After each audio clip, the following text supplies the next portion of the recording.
the gold standard is full-time employment. And I know you, among other things, did a lot of photography. And of course, now you do lots of reporting and writing. My wife was a staff photojournalist for a couple of decades at big newspapers. At the Miami Herald, she even had a company car, a camera Oh, wow. allowance, a couple $1,000s every year. And of course, all that's gone. It is now strictly freelance. A Yeah, lot of that's how a photo lot of staffs are businesses all are. freelance. And so you've kind of made your way, it seems like, entirely freelance. Is that right? Yeah, I'm 100% freelance. So tell me about that. How did you come to that? Was it a necessity or Um, was that your plan? Or well, it was kind of, it's hard to say if it was my plan or not. I think it was kind of indirectly my plan, but not consciously stated, because I never really had an interest in looking for a staff job. I think part of that is because my husband was getting his degree in mechanical engineering while I was in grad school. So I knew that wherever we ended up was going to be dependent on his job, because I could kind of work from anywhere.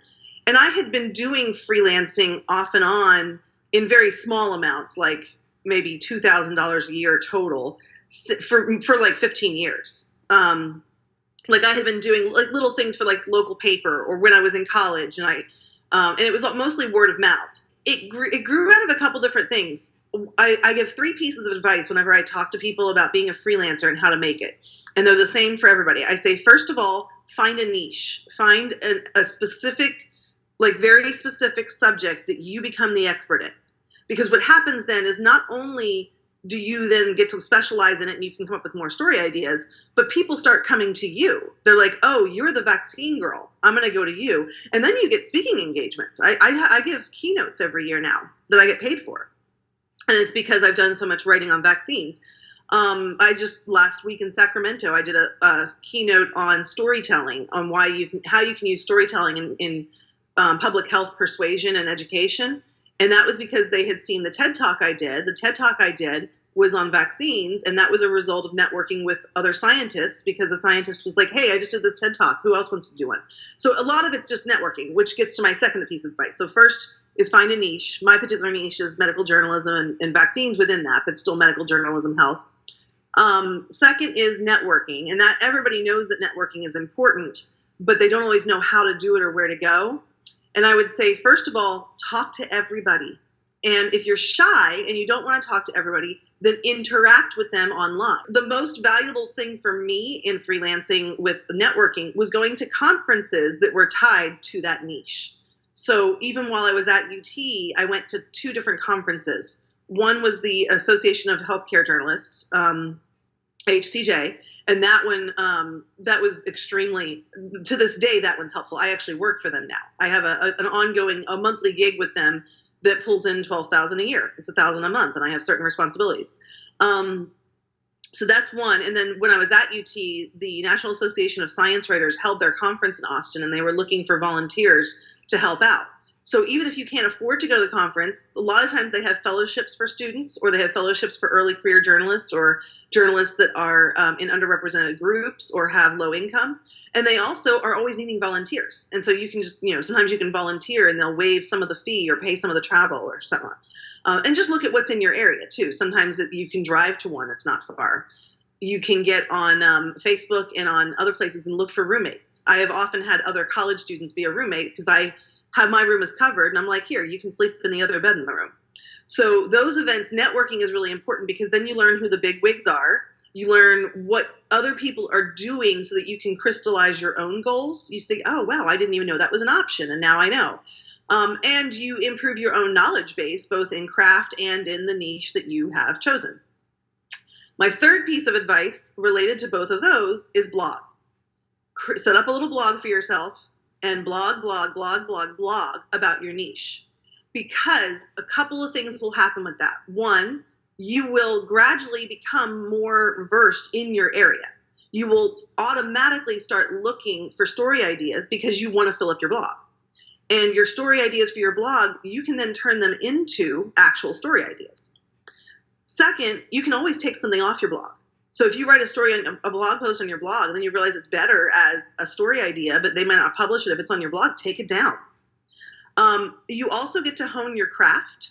You become a better writer because you start gradually, you hopefully have some people following it. It's okay if it starts out being like your neighbor, your two best friends, and your parents. That's fine. Start sharing them on Twitter and on your Facebook feed. And I will tell you that the first clip that I got in Scientific American magazine was a result of a blog post I read on my blog. I started a blog called Red Wine and Applesauce, which was about science news for parents. You need the red wine and the applesauce for the kid, red wine for you. If it's a really bad day, you switch.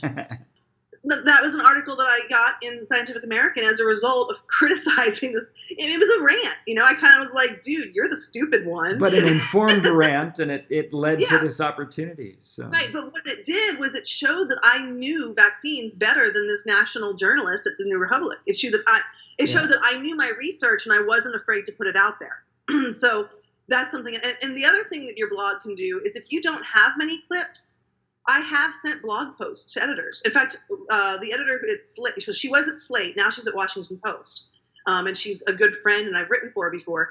One of the earliest things I sent her, she actually clicked through to my blog anyway. Like, I didn't actually send her the blog post, but it was in my signature.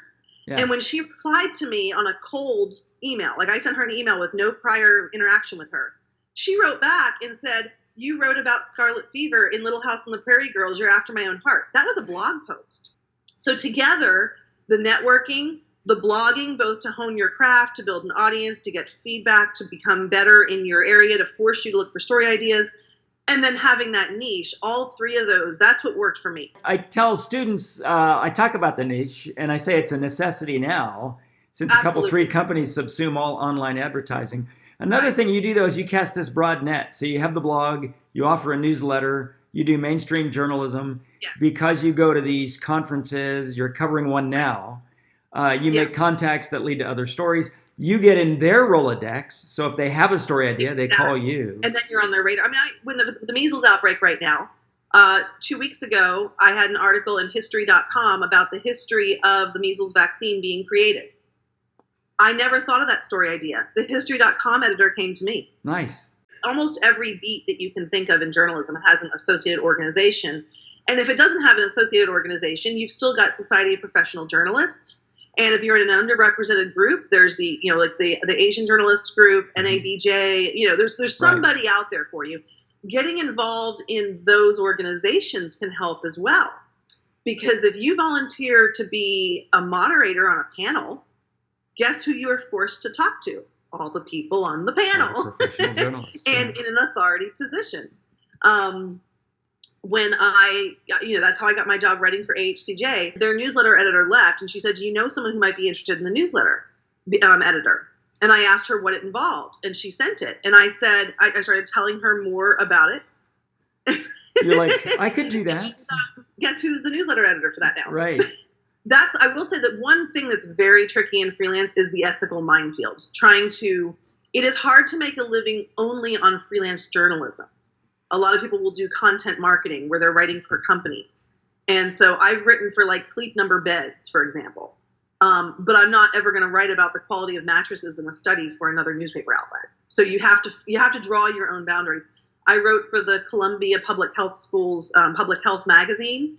And since then, for 2 years afterward, I did not ever consult a Columbia professor in that department for an article. You mentioned the American Healthcare Journalists, the Association of Healthcare Journalists. Association of Healthcare Journalists. So my wife worked, she was a member of NAHJ for decades and would hire students to report on the conference. And that was a way for students to get free admission to the conference. NASW does that. NASW does that with their fellowships. I can't remember if HCJ does that. But I think at Unity you can still do that. You can actually work for a publication or a website that's produced during the thing. So it's just a way for students to get in and get free admission. Same with volunteering for conference. Some of our students go to South by Southwest that way. My wife has what I call, this is terrible, I like to call them a gravy train client. So when I was freelancing 20 years ago, I got an opportunity to do a job at Johnson Space Center for NASA TV, and it turned into a really reliable gig. And so that just sort of became my preeminent client. And that's kind of what I meant by the diversify. Like I have certain I call them anchor clients. They're clients that Right. I've written for years. And so the Their healthcare journalism funding is solid, so my funding is solid, and And my wife does that with National Catholic Reporter. We'll get a story idea, pitch it, especially at immigration, they'll cover it. And there's a little measure of security in those kinds of clients, Yes. So, one thing you want to be careful of, I've seen this in journalism groups I'm on Facebook. I have seen people who rely too much on a small number of those, and then one of them falls through and they don't have a backup. So you have to balance, and so it can happen. I mean, look at HuffPost, right? And BuzzFeed. You would have thought that those were solid, and they just laid off a bunch of people. So you have to balance having some of those anchor clients and the ongoing gigs with still keeping your name out there and occasionally looking for new places. So I'm probably not going to write 20 articles for history.com now, but I probably will try and come up with something to pitch from them every so often, so that, let's say one of my other clients falls through, I can go to them and say, hey, do you need more articles? Because I just lost a client over here and I'd love to write more for you because I have more time. So keeping that door open. Let me ask this: how much of your time is something other than reporting, cultivating new clients, billing for your freelance? Yeah, it's probably 50-50. Okay. The reporting, if I count reporting as interviewing, reading, researching articles, writing, all of that in one, the other 50% is, doing pitches, coming up with ideas, staying on top of my field and like reviewing studies that are coming out or getting on mailing lists, cleaning out my email. My God, I spend an hour a day or more cleaning out my email because I get so many pitches. A lot of it is billing and administrative stuff that I hate. In fact, I actually hired a personal assistant to help me with my invoicing because I would forget to invoice and then I'd have bills come in and I hadn't gotten my checks yet. So right, in your case, the personal assistant pays for his or herself, so it works out. But, yeah, exactly. She does. But that is tedious. I recall that, yeah. Find out when the Austin SPJ meetings are or the other local writers groups. Go to the happy hours and talk with all the old guys that are all sitting there around a beer talking their war stories, and keep your ears perked up and see if one of them's working on something where they might need a personal assistant. Anybody that I ever worked with as an assistant, if they ever wanted anything and I could connect them with someone, I connected them with editors. I've introduced people to the New York Times before. No, that's nice. So what about it? This is tough. Nuri, my wife, had a client that paid pretty well. It was steady work, and she just didn't like it. And so it's kind of a leap of faith to at some point say no to a client. Do you do that? When do you do that? Do you wait till you have a replacement? I've been in those situations. Yeah. It's tough. It's hard. There's a cute little kind of thing that one of my friends came up with where she talks about these buckets. You have 3 buckets. You have the money bucket, the personal fulfillment bucket, the career advancement bucket. So strategic. So you think about each thing that comes to you. Which of those buckets does it fill? And ideally, you want it to fill 2 buckets if you can, unless it fills 1 bucket all the way. So if I get an assignment and it's not personally fulfilling or especially interesting to me, and maybe it won't advance my career, but it pays $3,000. Sometimes I've written things that are they're a labor of love. It's personally fulfilling, and hopefully I get a little bit of money for it. But sometimes the personally fulfilling things are the ones that are more career advancing because you pour more of your passion into it and it comes through. And again, once you're established, you can make that decision. But yeah, that's difficult. Yeah, exactly. I have the luxury of being able to be picky because of where I am now. In the beginning, you may not have that luxury, certainly. So, and I would say, some people will say never write for free. I would say very rarely write for free. I won't say never do it because they're like, if you're doing it in exchange for being at a conference, I guess that's sort of writing for free, but you're getting value in return. And I think when you're starting, that's a necessity. And look at the things that you can do for free: social media, blog posts, create a newsletter, go to these conferences, make contacts at SPJ meetings, meetups. Well, I mean, blogging, when you blog, you're kind of writing for free. Right. It's just your blog. But it could expand your contacts. It could lead to opportunities. And the other thing is you very quickly have a place to point for clips, for samples, for a potential client. Another thing is, whatever your niche is, find those people on Facebook. Good idea. Because first of all, you get built-in sources, story leads, feedback from the community you're writing for, And so the benefit of freelance, so maybe you don't want to be at this conference that you're at this weekend in Houston, and you have to say yes sometimes to jobs. But then there are days when, this is a little like being a college professor, you're working out of your house, maybe you don't have shoes on. So, I mean, there are advantages to freelancing too, right? So Absolutely. The things that I love the most about freelancing, first of all, I'm my own boss. If I don't have to deal with office politics like other people do, because if the politics get too intense, bye, Felicia. I'm not going to deal with this. yeah, So that's one of the biggest things. I also have more now, because I'm now established, I have more control over my income. That definitely was not true in the beginning. In the beginning, I started out earning very little, and it increased every year. I am comfortable saying a little bit about I actually make over 100 a year, 100 grand a year. Don't overlook trade writing. Whatever your niche is, if you love horses, go write for Equestrian Magazine. Go write for the horse. There's probably some kind of publication or website specifically for horse veterinarians. Go write for that. Trade pays better than consumer. You know, it's a great point. And I wrote for Miami Medicine Magazine for 5 years, which was a publication of the University of Miami's medical school. To me, it still felt like journalism. I still fact-checked and had sources. It absolutely is. I write for But you're right. Better, more reliable, better economics. Yeah. What I'm doing here in Houston, this is trade writing. I'm not writing about transplantation for NPR or Washington Post. I'm writing for an outfit I'd never even heard of until the editor approached me, it's called Aptus Health in Univatis. It's a global operation that's aimed only at very specific clinicians. But I wouldn't be in Houston if it didn't pay well. I would argue, especially in health and technology, probably the salaries are higher. You know? Yeah, health, science, technology, that anything in that STEM area, definitely. Yeah, you'll get paid more in those opportunities. Look for trade opportunities. And pretty much, if you have an interest in it, there's a trade opportunity.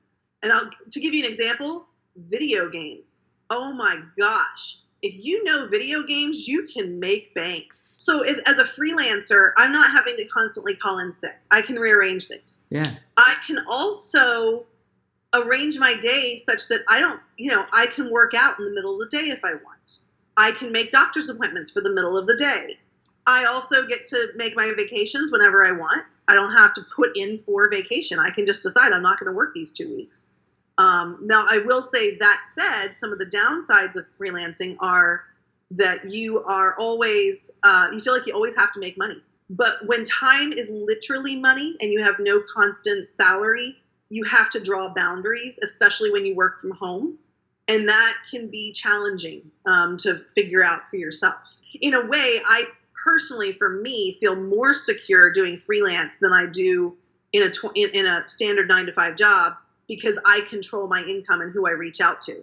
It's like the ultimate meritocracy. Yeah, and even at a lesser income level, if you're working with a half dozen clients, then that's inherent security. Because if you lose one, you're still sitting on 80% of your opportunity. In general. Yeah. The autonomy is what, I just don't like working for a boss.